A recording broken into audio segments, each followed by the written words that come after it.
phénomène de société là. Oui, phénomène de société là, exactement. Ça fait débat aussi. Ça fait débat. Donc léegi lan naka lañ ko war a mën a jàngate. Homosexualité moom wax dëgg yàlla. waaw. daanaka religion yi gën a mag ci àdduna bi yëpp benn nangu ko ci. ñaar yi ñu ci gën a ràññee mooy le christianisme mooy l'islam benn nangu ko ci. alors am na ñoo xam ne du ñu musulman du ñu chrétien ay nit simple lañ mais seen xel seen bon sens sax mayu leen ñuy accepter homosexualité donc la question de position la et question d'engagement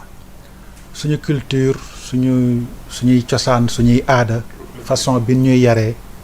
donc la différence bi ñuy def ci góor ak jigéen depuis ba ngay nekk xale. une éducation basée sur la différenciation des sexes ah. donc yooyu yëpp dafa wax ne xel daal ñun négro-africain nanguwul góor di sëy ak góor jigéen di sëy ak jigéen et cetera quoi. bokkul ci suñuy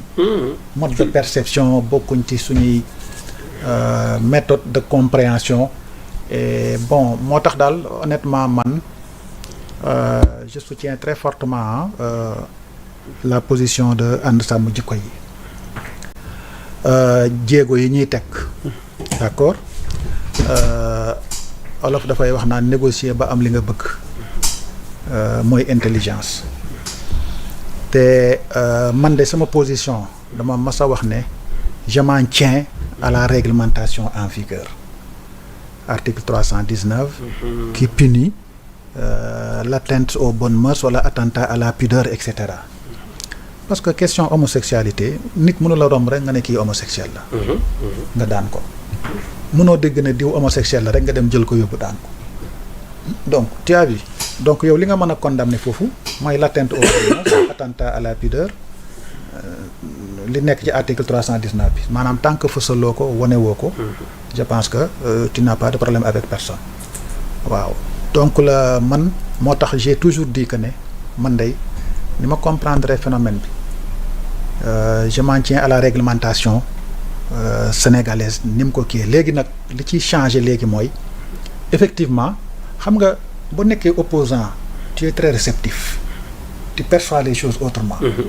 ni ngay gisee homosexualité ak ni ngay gis acteurs yi daanaka da nga koy épouser xam nga da nga ciy d'accord mais une fois au pouvoir nag da nga am ay yenn contraintes yoo xam ne fokk nga négocier ko pour mën a jàll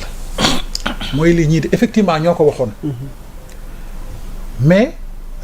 du loo xam ne c'est automatique dafa mel ni sa baat bi ñëw naa réalité pouvoir oui exactement réalité pouvoir parce que gis nga la question de l'homosexualité c'est pas une contrainte c'est un problème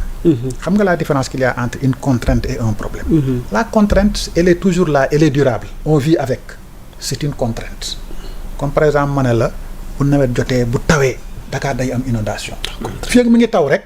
yenn quantité yi Dakar day am inondation loolu contrainte la mais un problème dafa nekk loo xam ne yow mën nga ko lijjanti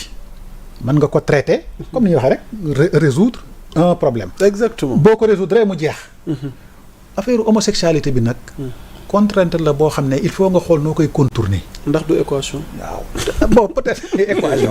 moo tax proposition yi ñu leen defal c'est très pertinent boo jëlee article 319 bi mën nga ko ubbi nga dugal ci tout ce qui est pratique homosexuelle xam nga pratique homosexuelle am na li ñuy tuddee en France le pacte civil de solidarité xam ne góor ak góor mën nañu kii góor ak jigéen kii et cetera genre yooyu yëpp mën na dugg ci biir kii bi nga yokk peine bi loolu lu tax ça dépend ci problème bi nga bëgg a régler da nga bëgg homosexualité mu bañ a am lal Sénégal wala da nga bëgg mu am fi waaye kuñ ne moom la rek dañu liquide loolu moom amul njariñ yaa ngi dégg donc dañu war a fexe ba homosexualité du am benn bunt bu mu mën a saxee Sénégal bu mu mën a duggee Sénégal ba fiy sax ba pare mu am une réglementation très rigoureuse ba xam ne dina mën a dissuader ku nekk ku bëggoon a ñëw jaar wut bunt pour nga dugg si ba pare mu wax ne aussi ne les influences étrangères maanaam lobby bu nekk France Allemagne Amérique wala agenda bu jóge fa yooyu yëpp amuñu droit dugg Sénégal wala amuñu droit pratique au Sénégal maanaam comme li ñuy wax da nga koy ubbi dugal ci ay mbir yu bare yoo xam ne kenn dootu ko fi mën a def loolu mooy avantage bi. bon léegi nag ci beneen point. xam nga question bi lu tax mu jafe. c'est une question très complexe ah. boo xoolee par exemple Sénégal ñun suñu doom yi boo leen di xool ñooñu gën a ubbeeku suñu doom yi ñooñuy gën a réceptif xam nga ñun am nañ réversion ci homosexualité pourtant rien ne nous dit que suñu doom yi ñëw dans 50 ans 1 siècle ñoom influence bi ñoo am ñun dinañ ko am bu ñu leen yarul moo tax yar sa njaboot am solo éducation. ñu bañ a bàyyi suñu njaboot yi ñu nekk réceptif lu ñëw rek dugg seen bopp loolu benn la ñaareel bi mooy boo demee dans les hôtels boo demee Saly par exemple dans les hôtels le personnel des hôtels ñoom assimilé nañ góor jigéen de ñoom tàmm nañ ko couramment dañ koy gis boo demee Saly dans certains hôtels xam nga hôtel c'est un lieu privé il y a des gens qui quittent France Amérique pour ñëw Dakar des couples homosexuels tant qu'ils sont dans le périmètre de l'hôtel mais tu vis avec eux tu dînes avec eux bokk table et cetera pourtant il arrive que nga xam ne ñii c'est un couple homosexuel mais amoo dara loo leen di wax. serveurs yi fa nekk employés yi dañ leen di côtoyer tous les jours ñoom jàpp nañ ne ñaar ñii c'est un couple homosexuel mais milieu bi ñu nekk la ils sont dans un cadre privé dans un hôtel où foofu vraiment amoo ci ñoom benn prise. une zone franchisée. voilà une zone franchisée parce que li doon graaw mooy. comme li imam wax ñu koy fësal. mais doo leen gis ñu koy fësal. apparemment c'est des individus comme ñaari xarit rek yu ànd dafa mel ne tey nga ànd ak sa xarit rek ngeen dem restaurant toog. bon les gens normaux c'est ay xarit lañ. mais dans les hôtels tu vois parfois des couples homosexuels muy góor wala mu jigéen yu fa nekk di dund ci biir kii bi personnel bi xam nañ leen parce que bon dañuy def ak affaire yooyu extra mais pourtant amoo benn prise ci ñoom doo leen saaga doo leen xas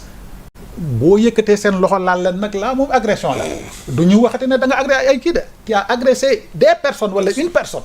la ñuy wax su boobaa police nga jëm tu as vu loolu moo tax question bi xaw a doy wax. macha allah pourtant yow jullit nga. man jullit laa. xam nga dañ ñu waxoon nañu jullit da nga war a jiyaat toujours. n'est-ce pas dañoo war a jiyaat. mais xam nga aussi l'islam li mu wax mooy l'islam diine bi du soppeeku mukk mais fu mu toll dafa war a méngoog jamono.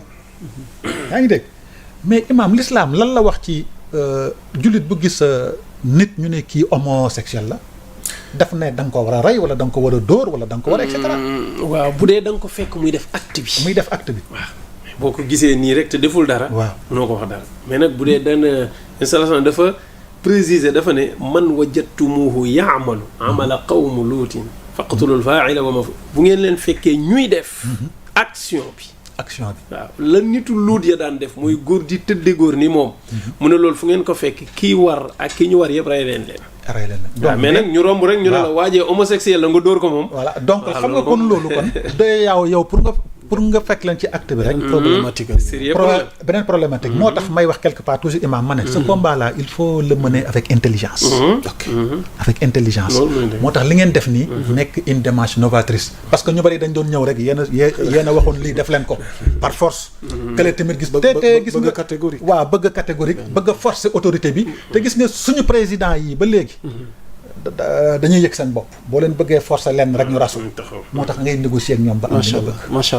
allah ñu jeexalee jotaay waxtaan wi ak Grand Laye mu mel ni waxtu wee ñu dab Grand Laye sa décryptage ci question bi d'abord imam li mu wax moo di dëgg am na ñoo xam ne dañoo am agenda politique bëgg jël mbiru loi bu jëm ci góor jigéen yi di ko politiser bëgg xëcc ay leader après xëy na fësal leen ñeneen ñi ñoom capter ay fonds moo leen soxal waaw ay ONG yu financé xawma fa dëkk xëy na naar rek yooyu moo leen soxal waaye combat véritable bi dëggantaan loolu amulu leen njariñ parce que y a des combats de tous les jours da nga leen di dégg ay picc ni micro la ñuy nekk quoi xam nga c'est ay picc ni micro la ñuy nekk je pense qu'aujourd'hui le combat bi nga xam ne bu ñu taxawee ba tey ànd si ko sàmm jukko yi di ko def jàpp naa ne loolu moom combat la boo xam ne Sénégalais boo gis da si adhéré parce que c'est un combat de principe gis nga borom ñaari tur yi sax rafetal la. dañuy wax góor jigéen ñu koy dégg. góor jigéen. abomination la. ñaawteef gi gën a bon ci kaw suufu ngi noonu. waa Sodom waa Gomor lu ñu Alxuraan nettali xam nañ ko. waa kër yonentu yàlla Lut lu ñu wax xam nañ ko. kon boog ñii nga xam ne ce sont des attardés culturels mooy tubaab yi c'est des attardés culturels. moo tax ñoom fu mu toll nii ak yenn yu bari yoo xam ne ñu ngi koy waajal si ay considération suprémaciste ak yu demee noonu ñun defe naa ne ñun bokkuñu si yooyu ñun daal diine gi luñ topp moo xam nga nekk jullit moo xam nga nekk chrétien kon boog nañu durcir loi bi ba ñu xam ne durcir nañ loi bi adapté ko par rapport à l'adaptation de ces réseaux là ba nga xam ne Sénégal effectivement am na jëfandukaay bu dëgër mooy loi bi waaye te yegg na ci jamono joo xam ne ay leaders sur le plan international ñu ngi fi di joxoñ di leen joxor bi muy ay ñoom Donald Trump